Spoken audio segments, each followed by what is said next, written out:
Hey nerds, welcome to a very special episode of the Nerditorium. This time we have a guest for the first time ever. It's Harshvardhan Kapoor. Hi guys, what's up? How did this even happen?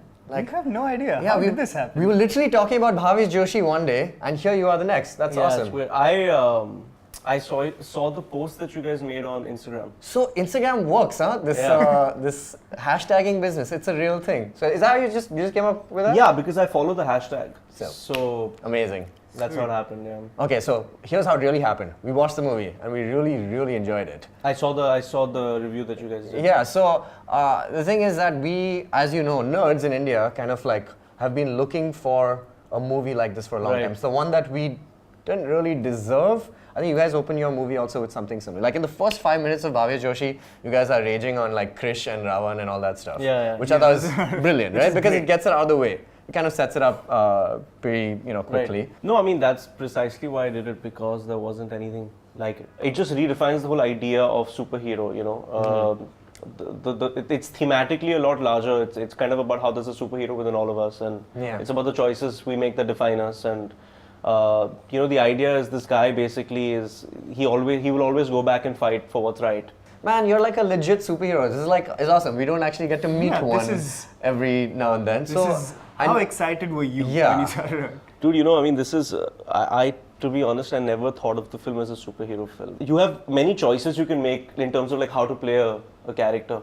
So I chose to kind of play him very straight and kind of like make him feel as real and vulnerable and confused in that situation as any of us would be.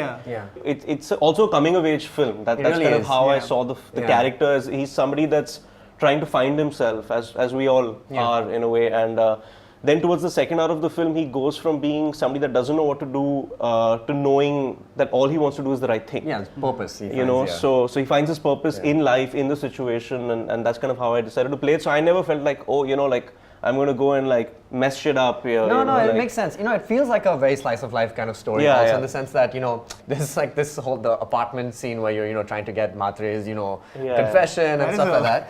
And it's just we were just watching it again. I was just like, it's so much of it is just like hilarious. And just like really dark humor. Yeah, but it's very reflective of what would have actually happened in a situation like that, which is what I kind of dug about the film. What is amazing about that is your first big sort of fight as completely, as someone in black and you get your ass kicked, which is hilarious. It's dark humor, it's like life. You find humor in like the strangest of places, and that's kind of what he tried to do, because it's again, right, it stems from the fact that at that point Siku, all he knows is that he wants to do the right thing, and with whatever limited resources he has, and at that point he's not a trained fighter, so it would only be natural for him to kind of respond, and he's literally just running on adrenaline, when he's trying to fight those guys off and stuff like that, so that was the most kind of like honest portrayal, I feel like, at that 100%. moment. Yeah, absolutely. One of my favorite things about this is because since you're talking about the he's not trained at that point, then there's this whole classic training montage, and this is for all the nerds because we all love this kind of stuff, right? You have like a Bhavesh cave. You have like you have this cool montage and stuff. So what was like training? Well, like I'm just out of curiosity, how was your training experience? Very was it hardcore? It was very tough because it was like what you see is what you get. You know what I mean? And I'm not a kid that's kind of grown up going to like martial arts classes and stuff. So I never really did that. So for me it was kind of like the character in a way where he's starting from scratch. And that's how Vikram filmed it. Yeah, that's what I heard. It was done chronologically. So he tried to do it as chronologically as possible.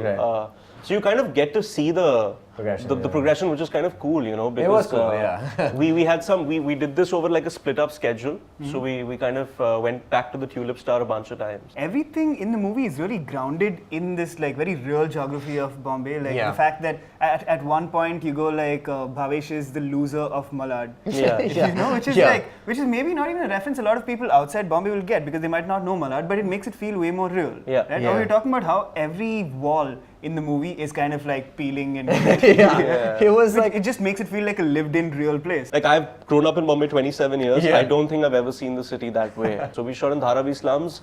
From there to like the most posh buildings in Lower Parel, to Bombay Canteen, to like some abandoned place in Goregaon, to the Tulip Star, to like the apartments in Malad that you guys were talking about. So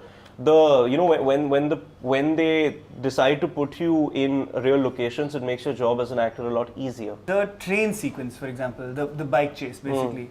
what is that like? It's really elaborate.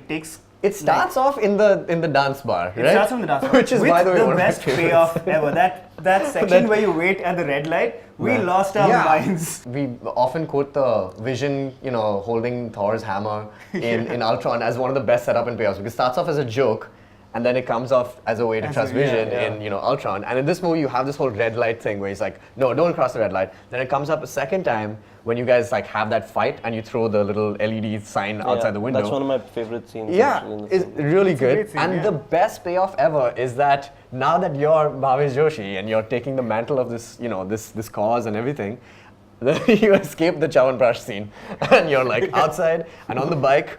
And you have to wait at the signal. And then that was the moment we were both like, dude, that's nuts. That's awesome. That was really cool. See, when the film came out, a lot of critics liked the film, and there were some that didn't for certain reasons. And they're idiots, it's fine.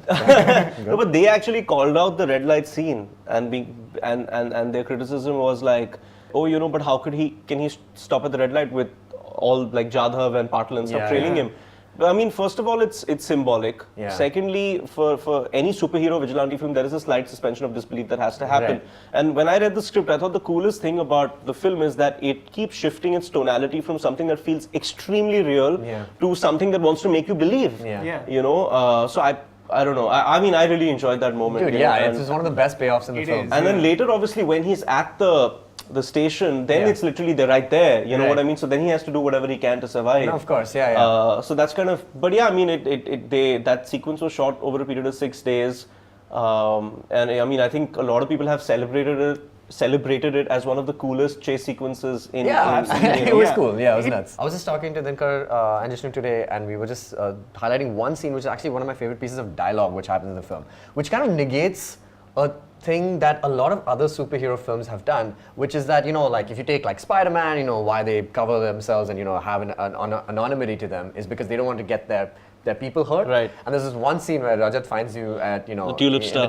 And he's just like, they're gonna kill Sneha, and he's like, and you're just like, yeah, and they're gonna kill you too. Are you scared? That's the job. And I just thought, that's such a good subversion of that trope that, I'm scared. But this is like, this is your job. This is your duty, kind of like it felt like a first thing, this is what is at stake. I mean, if you look at all three characters at the start of the film, so Bhavesh is kind of the positive. Rajat is always the neutral. He's kind of always sitting on the fence.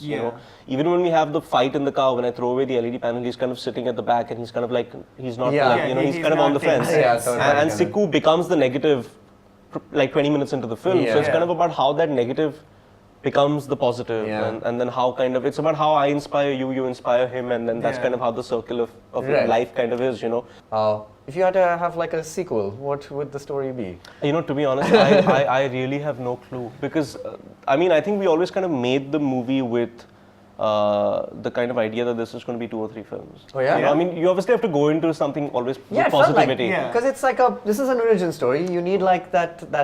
You set up a world at this point, and you can that's go anywhere with it. I mean, even when you watch Batman Begins, it actually really takes its time. The Dark Knight is the one where it's just like riveting from the get-go. So I mean, I don't know, man. Had we got lucky, I feel like, and had people gone out and bought tickets and watched this film, then we would have definitely been talking about a sequel for sure. Like, what I love about this thing is that all of it really makes sense. Like, there's nothing that is like, okay, this is just an arbitrary choice. It's just like, oh, the LED thing, harks back to when they were, doing it. Masks. Exactly. There's a full evolution of the mask. I love the fact that the masks, when you start, are kind of like angry, but then once you do the LED thing, it's like a upside down. Also, there's the paper bag mask. There's the first mask that he makes for the Matre fight, where he goes to the market and he says, Mark 1. There's like the Mark 1, Mark 2. And then the final mask at the end. So that's kind of also, it's kind of symbolic for character progression. No, man. A lot of this movie is like taking tropes that are common to superhero movies and sort of commenting on them and putting them into an Indian context. Yeah, and like it's the like idea that you have your own hideout, you have your own like mobile of sorts, you have like different versions of your costumes, but it's all so realistic. Like you literally go down to the bazaar niche and go like, "Acha ye 4 chahiye," and then go stitch it yourself. Exactly. Yeah, even like just making the bike like yourself and spray painting. That's all really, really legit. I think people should be talking about this movie a lot more. There's a lot to unpack there. Like we haven't even really gotten into the themes of it and stuff. Talk about it online. Like make a bunch of noise. Yeah, it's the rare like 2018 woke superhero film. Yeah. It doesn't really, exist otherwise. It didn't have any reason. It's just like it's here now. It's the only one. It's not even rare. Yeah, exactly. So definitely check it out. Check out the movie. Tell your friends about it. And thank you so much, Harshvardhan, for being on the show. Cheers. So you guys, see you later, you nerds.